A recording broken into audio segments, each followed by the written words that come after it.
उठतीत ना. उठ म्हणलं ना. आय अगं तुझा माझ्यावर राग आहे ना, तू जेवणावर कशाला काढतेस? म्हणूनच उठ म्हणले. तुझ्या हातचं काय खायचं नाही मला. काय गरज नाही कोणी काय करायची. माझं मी करीन, माझं मी खाईल.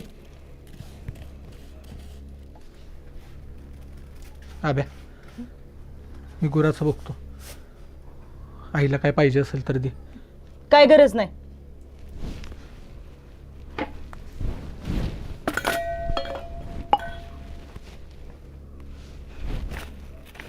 घरातलं काय बघू नका. बाहेर जाऊन काय दिवे लावायचे ते लावा. अशी साईबापाची मान खाली घालवा. म्हणजे गावात कुठे तोंड दाखवायला जागाच नाही राहिली पाहिजे.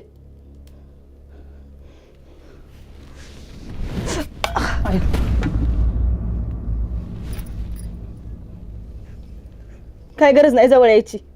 एवढ्याशाने काय मरत नाही मी. आणि पाक मेले ना तरी सुद्धा जवळ यायचं नाही.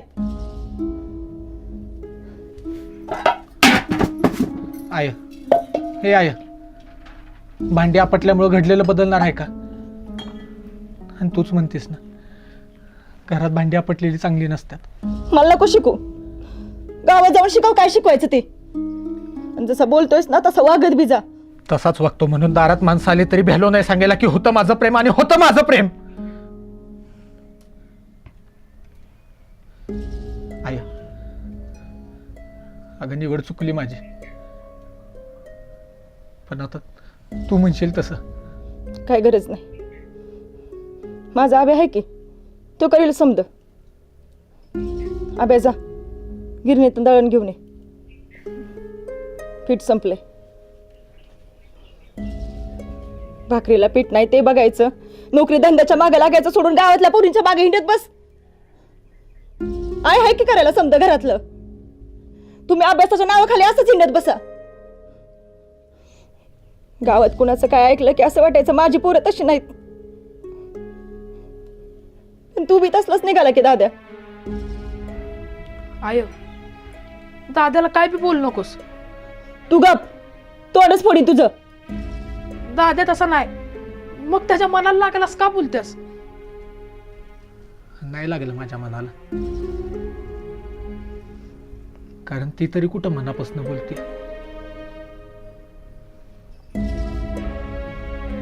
जागी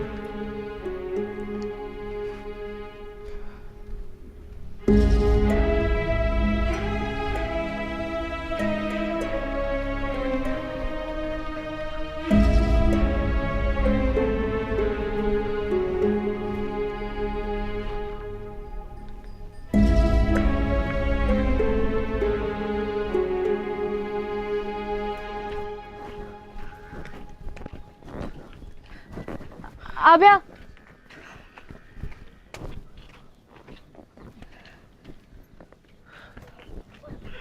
बरं झालं भेटलास.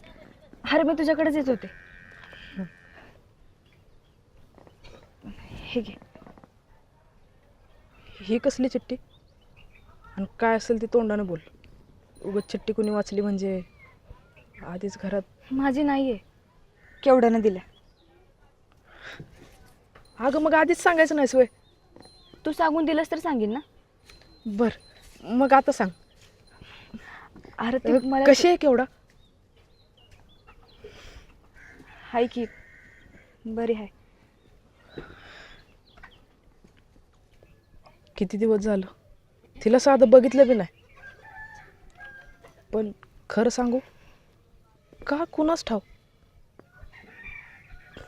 तिच्याजवळ जायला बी भ्या वाटतंय. आधीच घरात एवढं सगळं झालंय. पाक सुसायचं बंद झालंय. हो आई बी मला सांगत होती. गावातले चर्चा सुरू आहे अभ्या. आणि ती माणसं काय चांगलं बोलत नव्हती बघ. अगं बोलणारी माणसं बोलणारच. ते कुठं वळखतात ना दाद्याला. पण मी माझ्या दाद्याला चांगलं ओळखतो. दादा चुकीचं काय कधीच करणार नाही. पण मामीला कसं वाटलं असेल? तिला लय वाईट वाटले. अगं ती नीट आमच्यावर बोलत बी नाही. पण आता तर लागलेल्या हाताने स्वयंपाक करायला घेतलाय तिनं. मी असं तिला कवाच नाही बघितलं रेशमी. दाजीचं कळलं तर तिला इतका त्रास झालाय. अभ्या, तुझं कळलं तर?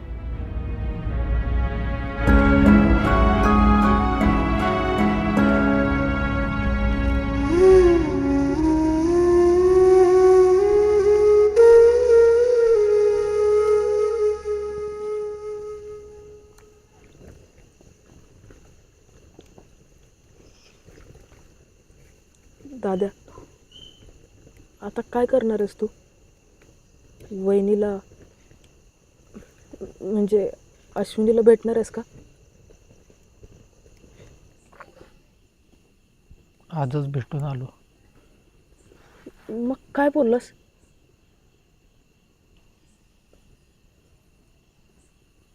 सगळं संपून आलो आब्या.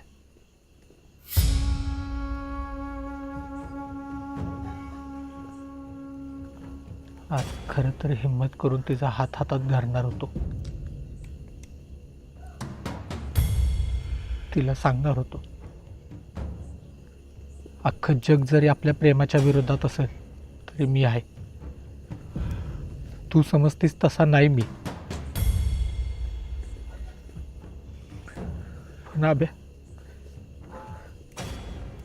अरे तिच्या डोळ्यात फक्त राग होता.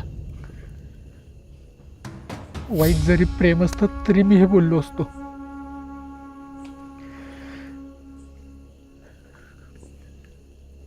पण मी म्हणलं, हो, तुला वाटतोय तसाच आहे मी. अरे पण दादा, तू सांगितलं नाहीस तर तिला कळणार कसं? 4 वर्षात जे समजलं नाही ते 4 तासात कसं समजलं आब्या? कारण तिनं कधीच ते अनुभवलं नाही. मी जवळ असताना काळजीतलं प्रेम, लावलेला जीव, दिलेला वेळ.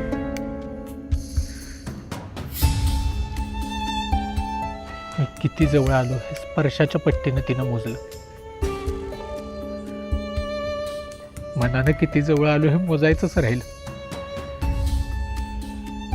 ती तिकडे जेवली तरी इकडे मिळणारं समाधान, ती दिसली तरी मनानं अलगद हरवून जाणं, तिच्याच विचाराने येणारी जाग आणि तिच्याच विचारात रातसार जागणं, तिच्यापर्यंत काहीच पोचलं नाही रे. तिला मिठी कळली ती सुखाची. दुःखात तुटलेल्या प्रदीपला तिनं जवळ सुद्धा उभं केलं नाही रे.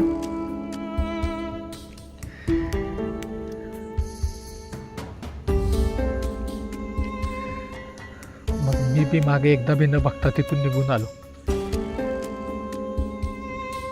पण तू केलेल्या प्रेमाचं काय झालं? प्रेम ते राहिलीच की.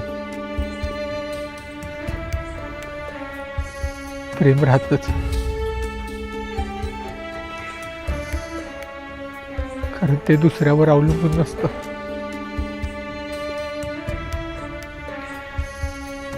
आपण केलं तरी ते राहतं.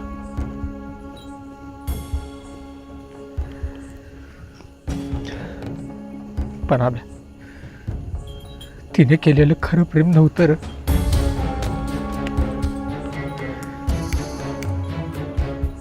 तिच्या मनात एकदा तरी खऱ्या प्रेमाचं रोपटं लावीन असं वाटायचं. नाही लावू शकतो.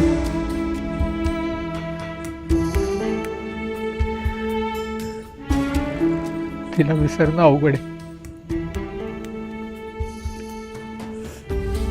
पण निर्णय घेतलाय.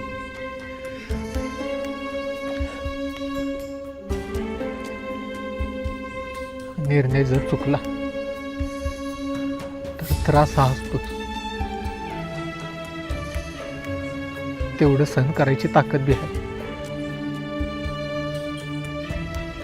वाईट याच गोष्टीचं वाटतं की याची झळ आपल्यापेक्षा आपल्या घरच्याला जास्त लागते.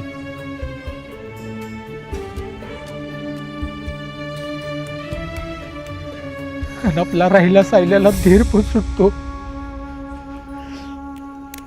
आब्या, आता सगळं होईल र, पण प्रेम नाही व्हायचं.